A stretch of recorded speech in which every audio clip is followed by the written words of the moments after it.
Hi all, welcome to Fasera fashion. Fasera ഫാഷൻ്റെ മറ്റൊരു YouTube വീഡിയോയിലേക്ക് നിങ്ങൾക്ക് എല്ലാവർക്കും സ്വാഗതം. അപ്പോൾ നിങ്ങൾക്ക് എല്ലാവർക്കും അറിയാവും, നമ്മൾ കുറച്ച് കാലങ്ങളായിട്ട് കേട്ടറ്റിന് വേണ്ടിയിട്ട് വെയിറ്റ് ചെയ്തുകൊണ്ടിരിക്കുകയാണ്. നമുക്ക് ഏകദേശം മാർച്ചിൽ വന്നിട്ട് ഏപ്രിൽ മെയ് മാസങ്ങളിലൊക്കെ നടക്കേണ്ട കേട്ടറ്റ് എക്സാം ആയിരുന്നു. കുറച്ചധികം ഡിലേ ആയി. അതിൻ്റെ ഇടയിൽ ഒരു സർവീസിലുള്ള ആളുകൾക്കുള്ള ഒരു കേട്ടറ്റ് എക്സാം വന്നു. അങ്ങനെയൊക്കെ ആയിട്ട് ഡിലേ ആയാലും നമുക്ക് ജൂണിൽ ഇപ്പോൾ ആ കേട്ടറ്റ് വന്നിട്ടുണ്ട്. അതിൻ്റെ എക്സാമിൻ്റെ ഡേറ്റ് കാര്യങ്ങളൊക്കെ വന്നു. ജസ്റ്റ് അതുമായി ബന്ധപ്പെട്ടുള്ള കുറച്ച് കാര്യങ്ങൾ നമുക്കൊന്ന് നോക്കാം. എന്തൊക്കെയാണ് നോട്ടിഫിക്കേഷനിൽ പറയുന്നത്, എന്തെല്ലാം കാര്യങ്ങൾ ശ്രദ്ധിക്കണം, അങ്ങനെയുള്ള കാര്യങ്ങൾ എല്ലാത്തെയും പോലെ തന്നെയാണ്. നമുക്ക് ജസ്റ്റ് ഒന്ന് കാര്യങ്ങളും ഡേറ്റും കാര്യങ്ങളും ഇമ്പോർട്ടൻ്റ് ആയിട്ടുള്ള ഡേറ്റും കാര്യങ്ങളൊക്കെ നമുക്കൊന്ന് നോക്കാം. അപ്പോൾ എന്താണ് കേട്ടറ്റ് എക്സാം എന്നുള്ളത് നമുക്ക് എല്ലാവർക്കും അറിയുന്ന കാര്യമാണ്. എങ്കിലും നമുക്ക് ജസ്റ്റ് പറയാം. നമ്മളുടെ അധ്യാപകരായിട്ട് നിയമിക്കപ്പെടുന്നതിന് മുന്നേ അധ്യാപകർക്കുള്ള ഒരു എലിജിബിലിറ്റി ടെസ്റ്റാണ് കേട്ടറ്റ് എന്ന് പറയുന്നത്. എലിജിബിലിറ്റി നോക്കുന്നതാണ്. അപ്പോൾ നമുക്കിതിൽ ഓരോ കാറ്റഗറി ആയി തിരിച്ചിട്ടുണ്ട്. കാറ്റഗറി 1, 2, 3, 4 എന്ന് പറഞ്ഞിട്ട് നമുക്ക് തിരിച്ചിട്ടുണ്ട്. LPക്ക്, UPക്ക്, ഹൈസ്കൂളിന്, പിന്നെ അതേപോലെ സ്പെഷ്യൽ ടീച്ചേഴ്സ് അല്ലെങ്കിൽ നമ്മളുടെ ലാംഗ്വേജ് ടീച്ചേഴ്സ് എന്ന് പറയുന്നത്. അപ്പോൾ നമ്മളത് വരുന്നത് കേട്ടറ്റ് കാറ്റഗറി 4ലാണ് നമ്മളിത് വരുന്നത്. നമുക്ക് എല്ലാവർക്കും അറിയാം കേട്ടറ്റ് കാറ്റഗറി 4 ആണ്. സ്പെഷ്യലിസ്റ്റ് അധ്യാപകർ പെടുന്നതാണ്. അല്ല ആർട്ട് ആൻഡ് ക്രാഫ്റ്റ്, കായിക അധ്യാപകർ എന്നൊക്കെ പറയുന്നത് ഈ ഒരു ഭാഗമാണ് നമ്മളത് എന്ത് വരുന്നത്, ബന്ധപ്പെട്ട് വരുന്നത് അല്ലേ. അപ്പോൾ നമുക്ക് ജസ്റ്റ് കേട്ടിട്ട് എന്താന്നുള്ള കാര്യം എല്ലാവർക്കും അറിയാം. പിന്നെ നമുക്ക് കേട്ടിട്ട് ഏറ്റവും ഇമ്പോർട്ടൻ്റ് ആയിട്ട് നോക്കേണ്ടത് എന്ന് പറഞ്ഞു കഴിഞ്ഞാൽ അതിൽ ഇമ്പോർട്ടൻ്റ് ആയിട്ടുള്ള ഡേറ്റ്സ് ആണ്. അപ്പൊ നമുക്ക് നെക്സ്റ്റ് നോക്കേണ്ടത് ഇമ്പോർട്ടൻ്റ് ഡേറ്റ്സ് ആണ്. അപ്പൊ ഡേറ്റ്സിൽ നമുക്ക് ഇത്തവണത്തെ കേട്ടിട്ട് ഒരു ഹൈ സ്പീഡ് കേട്ടിട്ടാണെന്ന് പറയാം. കാരണം കുറച്ച് ഫാസ്റ്റ് ആയിട്ടാണ് എല്ലാ കാര്യങ്ങളും ഉള്ളത്. ഇത് ഈ ഡേറ്റിൽ എക്സ്റ്റൻഷൻ ഒന്നും വന്നിട്ടില്ല എന്നുണ്ടെങ്കിൽ കുറച്ച് ഫാസ്റ്റ് ആയിട്ടായിരിക്കും വരാൻ. മാത്രം കുറച്ച് ലേറ്റ് ആയി എന്നുള്ളൂ. കാരണം ഓൺലൈൻ രജിസ്ട്രേഷൻ 3-ാം തീയതി സ്റ്റാർട്ട് ചെയ്തു ഓൾറെഡി. ഇനി നമുക്ക് 10-ാം തീയതി വരെയാണ് ആപ്ലിക്കേഷൻ കൊടുക്കാനുള്ള ഡേറ്റ്. അപ്പോൾ ആകെ ഇവിടെ കിട്ടിയിട്ടുള്ള എവിടെയാണ്, നമുക്കൊരു 7 ദിവസം മാത്രമാണ് നമുക്ക് എന്ത് വരുന്നത്, അവിടെ അപ്ലൈ ചെയ്യാൻ കിട്ടുന്നത്. പിന്നെ ഫൈനൽ പ്രിന്റ് എടുക്കാനുള്ള ലാസ്റ്റ് ഡേറ്റ്, അതിൽ നിന്ന് പ്രിന്റ് എടുക്കാൻ ലാസ്റ്റ് ഡേറ്റ് 10-ാം തീയതി. എന്തെങ്കിലും തെറ്റുകളും തിരുത്താനും ഉള്ള ഡേറ്റ് കൂടി അതിന്റെ കൂടെ തന്നെ ഉണ്ടായിരിക്കും. അതോടൊപ്പം തന്നെ വെബ്സൈറ്റിൽ നിന്ന് ഹാൾ ടിക്കറ്റ് വരുന്ന ഡേറ്റ് എന്ന് പറയുന്നത് ഓഗസ്റ്റ് 14-ാം തീയതിയാണ് അല്ലെ. നമ്മുടെ ഡേറ്റുകൾ എല്ലാവർക്കും അതിന്റെ കൂടെ തന്നെ നമുക്ക് അറിയുന്ന കാര്യങ്ങൾ തന്നെയാണ് ഡേറ്റ് എന്ന് പറയുന്നത്.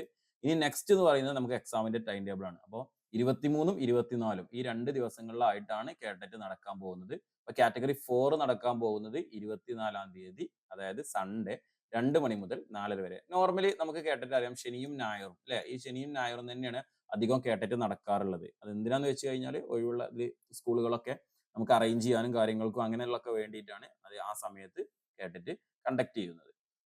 അപ്പോൾ കാറ്റഗറി 4 വരുന്നത് 2 മണി മുതൽ 4:30 വരെയാണ്. 2.5 മണിക്കൂറാണ് നമ്മളുടെ സമയവും കാര്യങ്ങളും വരുന്നത്. ദെൻ നെക്സ്റ്റ് നമുക്ക് നോക്കാനുള്ളത് എന്ന് പറഞ്ഞു കഴിഞ്ഞാൽ അപേക്ഷ കൊടുക്കുന്നതുമായി ബന്ധപ്പെട്ടുള്ള കാര്യങ്ങളാണ്. കേട്ടിട്ട് അപേക്ഷ സമർപ്പിക്കുമ്പോഴുണ്ടാകുന്ന കാര്യങ്ങൾ നമ്മൾ നോർമലി പറയാറുണ്ടല്ലേ, ഒരാൾക്ക് എത്ര കാറ്റഗറി എഴുതുന്നുണ്ടെങ്കിലും ഒരൊറ്റ ആപ്ലിക്കേഷൻ മാത്രമേ കൊടുക്കാൻ പറ്റുള്ളൂ എന്ന് പറയുന്നുണ്ട്. അതോടൊപ്പം തന്നെ അപേക്ഷ ഓൺലൈൻ ആയിട്ട് കൊടുക്കുക, അതിന്റെ ഫീ അടക്കുന്നത്. ഫീസിലൊന്നും ഒരു മാറ്റമല്ല. നമുക്ക് നോർമലി കഴിഞ്ഞ തവണ വന്ന പോലെ തന്നെ 500 രൂപ തന്നെയാണ് നോർമൽ ആ കാറ്റഗറിയിലെ ആളുകൾക്ക് ഫീ വരുന്നത്. പിന്നെ ഫോട്ടോയുമായി ബന്ധപ്പെട്ടുള്ള മാനദണ്ഡങ്ങൾ പറഞ്ഞിട്ടുണ്ടാവും. ഫോട്ടോന്റെ സൈസ് കാര്യങ്ങൾ എത്രയാണ്. പിന്നെ എല്ലാവരും ചോദിക്കുന്ന ഒരു ക്വസ്റ്റ്യൻ എന്ന് പറഞ്ഞു കഴിഞ്ഞാൽ ഫോട്ടോയിൽ പേര് വെക്കണോ അതേപോലെ തന്നെ ഡേറ്റ് വെക്കണോ എന്നാണ്. അത് വേണ്ട എന്നുള്ളത് കൃത്യമായിട്ട് തന്നെ നോട്ടിഫിക്കേഷനിൽ പറഞ്ഞിട്ടുണ്ട് കേട്ടോ.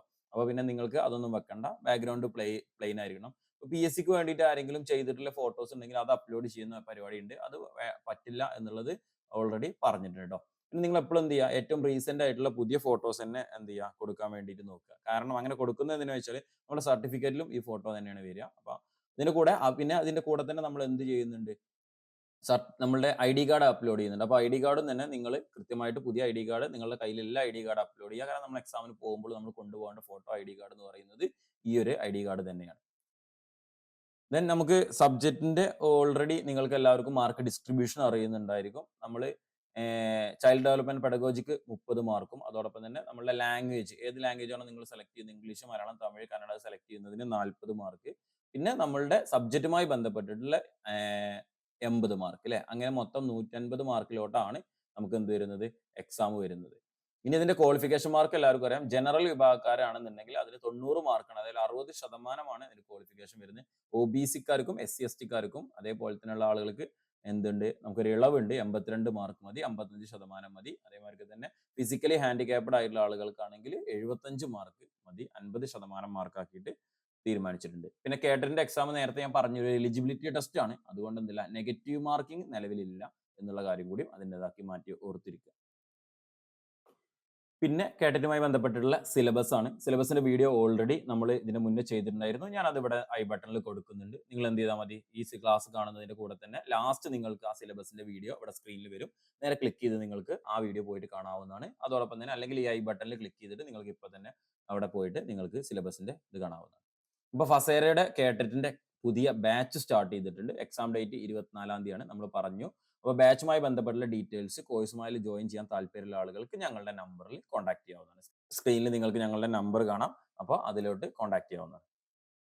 ഇപ്പോൾ നമ്മുടെ കോഴ്സിന്റെ പ്രത്യേകത ഒന്നുകൂടി പറയാം. നമുക്ക് ഫുള്ളി നമ്മുടെ സിലബസ് ബേസ് ചെയ്തിട്ട് സ്വിങ്ങിന്റെയും മലയാളത്തിന്റെയും സൈക്കോളജി, പെഡഗോജിയുടെ ഭാഗങ്ങളാണ് നമ്മൾ എന്ത് ചെയ്യുന്നത്, ക്ലാസ് ആയിട്ട് കൊടുക്കുന്നത്. അപ്പോൾ സ്വിങ്ങുമായി ബന്ധപ്പെട്ടുള്ള ഫുള്ളി സിലബസിനെ ഫുള്ളി ബേസ് ചെയ്തുള്ള വീഡിയോ റെക്കോർഡർ കണ്ടന്റ്സ് കാര്യങ്ങളുണ്ട്. അത് ഇപ്പം നിങ്ങൾക്ക് റെക്കോർഡർ കണ്ടന്റ്സ് ആയതുകൊണ്ട് നിങ്ങൾക്ക് ഒരു ക്ലാസ് മിസ് ആവില്ല. നിങ്ങൾ ജോയിൻ ചെയ്ത ഡേറ്റ് മുതൽ നിങ്ങൾക്ക് എക്സാം കഴിയുന്നത് വരെ നിങ്ങൾക്ക് എന്ത് ചെയ്യാം, എല്ലാ ഭാഗത്തു നിന്നും എത്ര തവണ വേണമെന്നുണ്ടെങ്കിലും നിങ്ങൾക്ക് കണ്ടിട്ട് പഠിക്കാം. ഒരു തവണ 2 തവണ കണ്ടിട്ട് നിങ്ങൾക്ക് മനസ്സിലാവുന്നില്ല എന്നുണ്ടെങ്കിൽ അത് തന്നെ വീണ്ടും വീണ്ടും തവണ നിങ്ങൾക്ക് കണ്ടിട്ട് പഠിക്കാവുന്നതാണ്. അതോടൊപ്പം തന്നെ എല്ലാ ക്ലാസ്സിന്റെയും PDF നോട്ട്സ് അതിൽ അവൈലബിൾ ആണ്. നോട്ട്സ് ആപ്പിന്റെ അകത്ത് തന്നെയുള്ള നോട്ട്സ് ആണ്. അത് നിങ്ങൾക്ക് ഷെയർ ചെയ്യാനോ പ്രിന്റ് ചെയ്യാനോ പറ്റുന്ന രീതിയിലല്ല, ആപ്പിന്റെ അകത്താണ്. നിങ്ങൾക്ക് റിവിഷനൊക്കെ അടിക്കുന്ന സമയത്ത് ഫുൾ വീഡിയോ ഇരുന്ന് കാണാതെ നിങ്ങൾക്ക് എന്ത് ചെയ്യാൻ പറ്റും, നോട്ട്സ് മാത്രമായിട്ട് കാണാൻ പറ്റും. പിന്നെ ഓരോ സബ്ജക്റ്റിനെ ബേസ് ചെയ്തിട്ടും ഓരോ ടോപ്പിക്കിനെ ബേസ് ചെയ്തിട്ടുള്ള മോക്ക് ടെസ്റ്റുകൾ കാര്യങ്ങളൊക്കെ ഉണ്ടാവും. പിന്നെ ടോട്ടലി എന്തുണ്ട്, ഒന്നിച്ച് ഒരു 1500-ൽ പരം, അതിൽ 2000-ന്റെ മുകളിൽ നിങ്ങൾക്ക് എന്ത് ചെയ്യുന്നുണ്ട്, മോക്ക് ടെസ്റ്റ് കാര്യങ്ങൾ വരുന്നുണ്ട്. പിന്നെ നിങ്ങൾക്ക് റിവിഷൻ ബേസ്ഡ് ആയിട്ട് നിങ്ങളുടെ ക്വസ്റ്റ്യൻ, നിങ്ങളുടെ ഡൗട്ടുകൾ കാര്യങ്ങളൊക്കെ ക്ലിയർ ചെയ്യാൻ വേണ്ടിയിട്ടുള്ള റിവിഷൻ ബേസ്ഡ് ക്ലാസ്സുകൾ ഉണ്ടായിരിക്കും. ഡൗട്ടുകൾ ക്ലിയർ ചെയ്യാനുള്ള വാട്സ്ആപ്പ് ഗ്രൂപ്പ് ആക്ടിവിറ്റീസ് ഉണ്ടായിരിക്കും. പ്രീവിയസ് ഇയർ കേട്ടന്റെ ക്വസ്റ്റ്യൻ പേപ്പേഴ്സും അതേപോലെ തന്നെ PSCയുടെ ക്വസ്റ്റ്യൻ പേപ്പേഴ്സും ഒക്കെ നമ്മുടെ ആപ്പിൽ അവൈലബിൾ ആയിരിക്കും. അപ്പോൾ ഇത്രയും കാര്യങ്ങളാണ് കോഴ്സുമായി ബന്ധപ്പെട്ട ഡീറ്റെയിൽസ് എന്ന് പറയുന്നത്. അപ്പോൾ കോഴ്സിന്റെ ഡീറ്റെയിൽസും കാര്യങ്ങളും അറിയാൻ വേണ്ടിയിട്ട് നിങ്ങൾ ഞങ്ങളുടെ നമ്പറിൽ കോൺടാക്ട് ചെയ്യാം. ഈ വീഡിയോന്റെ ഡിസ്ക്രിപ്ഷൻ ബോക്സിൽ ഞാനൊരു വാട്സ്ആപ്പ് ഗ്രൂപ്പിന്റെ ലിങ്ക് കൊടുത്തിട്ടുണ്ട്. നിങ്ങൾ യൂട്യൂബിൽ ആദ്യമായിട്ടാണ് കാണുന്നത്, ഞങ്ങളുടെ സീയിങ്ങിന്റെ ഫ്രീ ആയിട്ടുള്ള വാട്സ്ആപ്പ് ഗ്രൂപ്പിൽ ഇല്ലെങ്കിൽ നിങ്ങൾക്ക് ആ ലിങ്കിൽ ക്ലിക്ക് ചെയ്തിട്ട് ഗ്രൂപ്പിൽ ജോയിൻ ചെയ്യാവുന്നതാണ്. അപ്പോൾ ബാക്കി കേട്ടതിന്റെ classes, previous year question papers ഒക്കെ അടുത്തായിട്ട് നമ്മുടെ ചാനലിലൂടെ അപ്ലോഡ് ചെയ്യുന്നതായിരിക്കും. അപ്പോൾ നിങ്ങൾ വീഡിയോ ആദ്യമായിട്ടാണ് കാണുന്നുണ്ടെങ്കിൽ ചാനൽ സബ്സ്ക്രൈബ് ചെയ്യുക, ഇഷ്ടപ്പെട്ടാൽ ലൈക്ക് ചെയ്യുക, കൂട്ടുകാരിലേക്കും ഷെയർ ചെയ്തെത്തിക്കുക. മറ്റൊരു വീഡിയോ ആയിട്ട് നമുക്ക് വീണ്ടും കാണാം. Okay, thank